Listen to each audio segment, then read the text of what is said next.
Selamat siang adik-adik. Jumpa lagi kita di pembelajaran kita, di mana pada pembelajaran ini kita akan mempelajari tentang Gereja Persekutuan Para Kudus. Adik-adik, minggu yang lalu kita telah belajar tentang gereja yang satu, kudus, Katolik dan Apostolik. Jadi saat ini kita akan mempelajari tentang Gereja Persekutuan Para Kudus. Para kudus adalah orang-orang yang beriman yang telah memperoleh kehidupan kekal di surga, sebagaimana dijamin oleh Yesus melalui sabdanya, "Aku berkata kepadamu, sesungguhnya jikalau kamu tidak makan daging anak manusia dan minum darahnya, kamu tidak mempunyai hidup di dalam dirimu. Barang siapa makan dagingku dan minum darahku, yang punya hidup yang kekal, dan aku akan membangkitkan dia pada akhir zaman." Adik-adik semuanya, untuk mengawali pertemuan kita, pembelajaran kita ini, mari kita berdoa.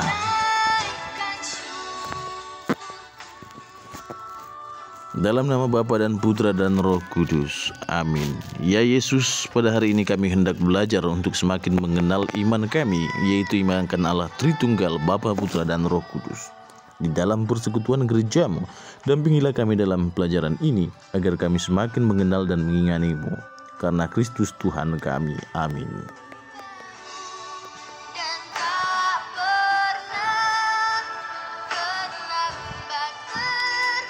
Mari kita membaca kisah orang kudus dalam gereja Katolik, yaitu kisah Santo Stefanus, martir yang pertama.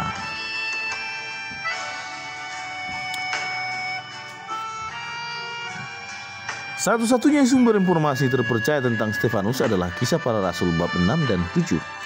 Di dalamnya Stefanus ditampilkan sebagai orang beriman yang kokoh dan penuh Roh Kudus, dan salah satu orang yang diangkat oleh kedua belasan untuk mengaku jabatan diakon atau pelayan meja, barangkali sebagai pengurus rumah tangga jemaat. Ia seorang Kristen Yahudi yang tinggal di Yerusalem dan bisa berbahasa Yunani. Ia pandai berpolemik dan sangat radikal dalam pandangannya mengenai tradisi-tradisi dan lembaga-lembaga Yahudi. Ketika berada di hadapan Sanhedrin, ia dengan tegas membantah semua tuduhan kaum Farisi dan membela karya misionernya di antara orang-orang Yahudi. Pembelaannya diperkuat dengan mengutip kata-kata kitab suci yang melukiskan kebaikan hati Yahweh kepada Israel dan ketidaksetiaan Israel sebagai bangsa terpilih kepada Yahweh. Oleh karena itu ia diseret ke luar tembok kota Yerusalem dan dirajam sampai mati oleh pemimpin-pemimpin Yahudi yang tidak mampu melawan hikmatnya dan diilhami Roh Kudus. Senjata utama melawan musuhnya ialah cintanya akan Tuhan. Cinta itu demikian kuat mendorongnya untuk bersaksi tentang Kristus, meskipun ia harus menghadapi perlawanan yang kejam dari musuh-musuhnya. Bahkan sampai saat terakhir hidupnya di dalam penderitaan sekian hebatnya, ia masih sanggup mengeluarkan kata-kata pengampunan ini. "Tuhan, janganlah dosa ini Engkau tanggungkan kepada mereka." Laporan tentang pembunuhan Stefanus itu menyatakan bahwa Saulus, yang kemudian menjadi Paulus, rasul bangsa kafir, hadir di sana dan memberi restu terhadap pembunuhan itu. Namun apa yang terjadi atas Saulus di kemudian hari sebagai pahala besar bagi Stefanus ialah bahwa Saulus, musuhnya yang utama serta penghambat ulung gereja, bertobat dan menjadi Paulus, rasul terbesar bagi kaum kafir. Stefanus mati sebagai martir kira-kira pada tahun 34. Gereja memperingati Santo Stefanus martir setiap tanggal 26 Desember.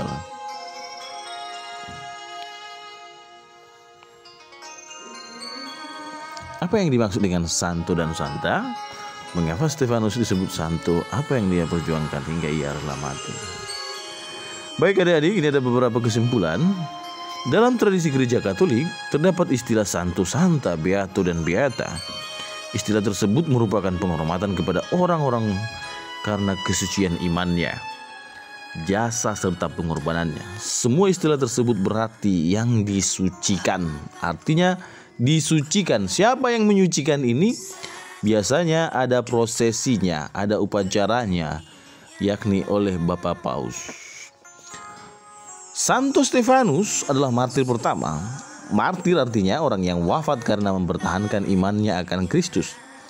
Karena iman, kesucian serta pengorbanannya kepada Kristus dan gereja, ia diberi gelar santo.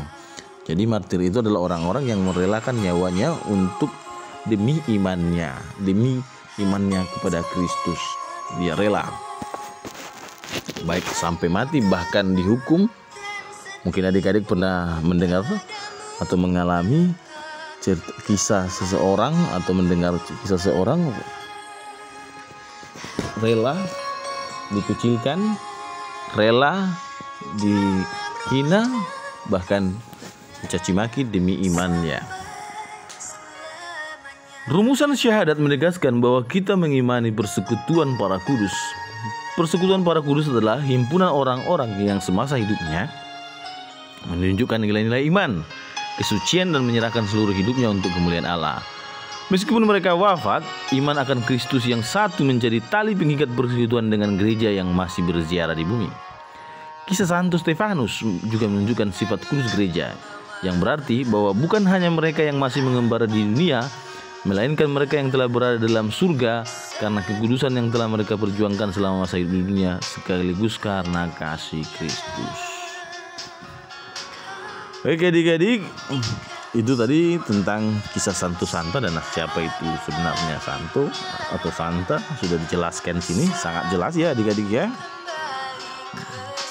Bagaimana persekutuan Santo Santa atau yang disebut dalam doa aku percaya kita, para kudus, gereja Katolik yang kudus, persekutuan para kudus. Di sini jelas apa itu persekutuan para kudus. Oke adik-adik, kita lanjut ajaran gereja tentang persekutuan para kudus. Dalam beberapa doa, bagian pernikahan bahkan tradisi gereja, kita sering menyerukan nama-nama para kudus. Misalnya, doa-doa atau perayaan Ekaristi. Hal itu tampak dalam beberapa doa bagian Ekaristi, misalnya litani orang kudus, syahadat para rasul, dan doa syukur agung. Litani orang kudus itu yang biasanya itu di malam Natal adik-adik, di malam Paskah di daras atau dinyanyikan atau dilantunkan seperti itu. Yang gini. Santa Maria, doakanlah kami. Santo Stefanus, doakanlah kami. Seperti itu. Kalau syahadat para rasul, ini aku percaya. Dalam doa syukur agung,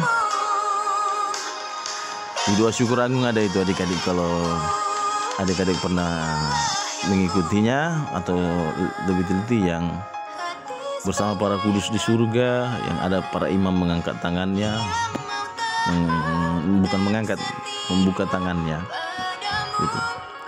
Hari-hari khusus di samping pada tanggal 1 dan 2 November Gereja Katolik memperingati arwah umat beriman dan para kudus, tetapi hari-hari dalam rentang sepanjang tahun Gereja Katolik memperingati para kudus, yaitu Santo dan Santa. Misalnya 4 November, 13 Juni, 7 April, dan lain sebagainya. Jadi adik-adik bisa dilihat di kalender Katolik, kalender liturginya, di situ ada juga peringatan para Santo Santa tertera di situ. Jadi hari-hari khusus diberikan kepada para Santo Santa itu ada tanggalnya masing-masing. Coba dilihat, diperhatikan di kalender Katoliknya masing-masing ya. Juga nama baptis, nama pelindung. Bahkan ketika menerima sakramen baptis, setiap orang memilih nama baptis yang diambil dari nama Santo atau para kudus sebagai penghormatan sekaligus keteladanan terhadap semangat yang telah ditunjukkan oleh mereka. Selain sebagai penghormatan, melalui doa dan perayaan Ekaristi, gereja menyampaikan permohonan kepada Tuhan melalui para kudus. Ya, bukan memohon ya adik-adik. Gereja menyampaikan permohonan kepada Tuhan melalui para kudus. Jadi bukan memohon kepada para kudusnya, tetap memohon kepada Tuhan, tetapi melalui para kudus. Itu dia adik-adik ya.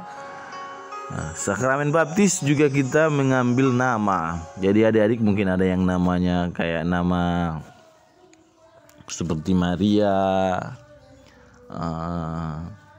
Stefanus,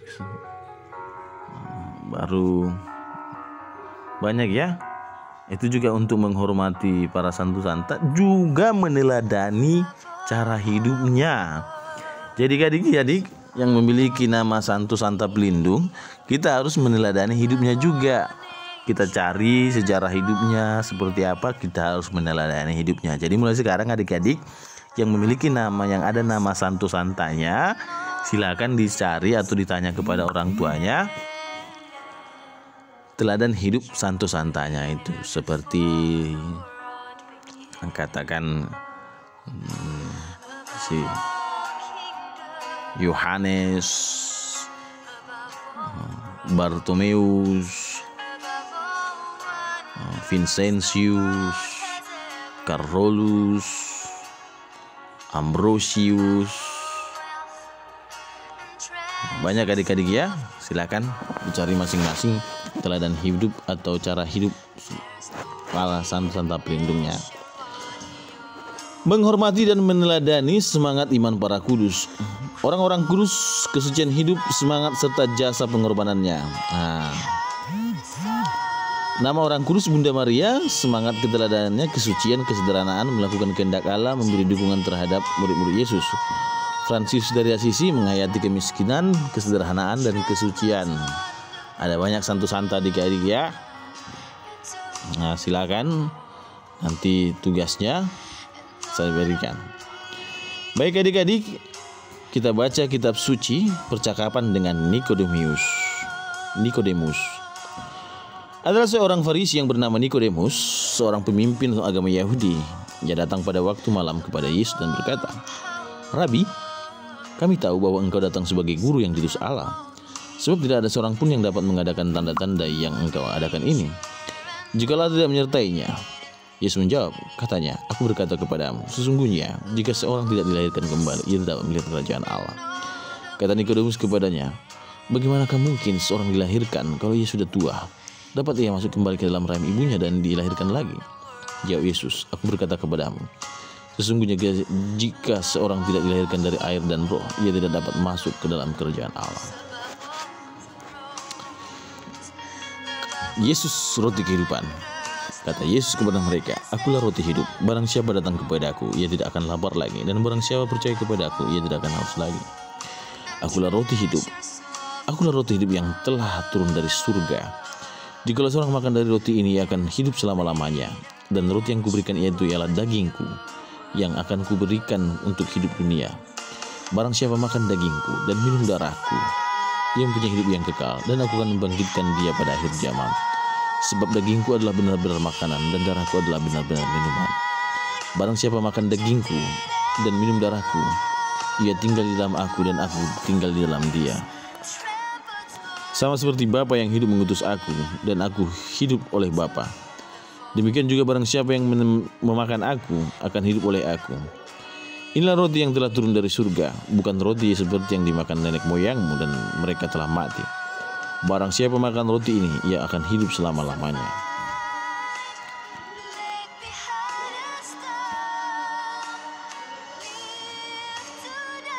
Baik adik-adik, di sini ada kesimpulannya. Menurut teks, syarat untuk memperoleh hidup yang kekal adalah makan roti dari surga. Pada ayat berikutnya, Yesus menyebut dirinya sebagai roti dari surga. Lebih khusus lagi, Yesus menegaskan bahwa untuk memperoleh hidup yang kekal, seseorang harus makan daging dan minum darahku. Kita ingat bahwa setelah berpuasa di padang gurun, Yesus dicobai iblis untuk mengubah batu menjadi roti. Dan Yesus menjawab, manusia hidup bukan hanya dari roti, melainkan dengan melakukan kehendak Allah. Dalam hal ini, makanan jasmania memang perlu untuk hidup, tetapi makanan yang diperlukan untuk memperoleh kehidupan kekal adalah melalui kehendak Allah. Yesus melakukan kehendak Allah hingga rela menyerahkan tubuh dan darahnya di kayu salib. Dengan demikian para kudus di surga dapat memperoleh kehidupan kekal di surga. Karena mereka makan roti dari surga, mereka melakukan kehendak Allah seperti yang telah dilakukan oleh Yesus Kristus. Baik adik-adik, demikian pembelajaran kita tentang gereja persekutuan para kudus. Maka untuk itu, sampai jumpa pada minggu depan. Akan saya kirimkan tugas-tugasnya. Terima kasih adik-adik, semoga Tuhan memberkati kita. Selamat siang. Amin.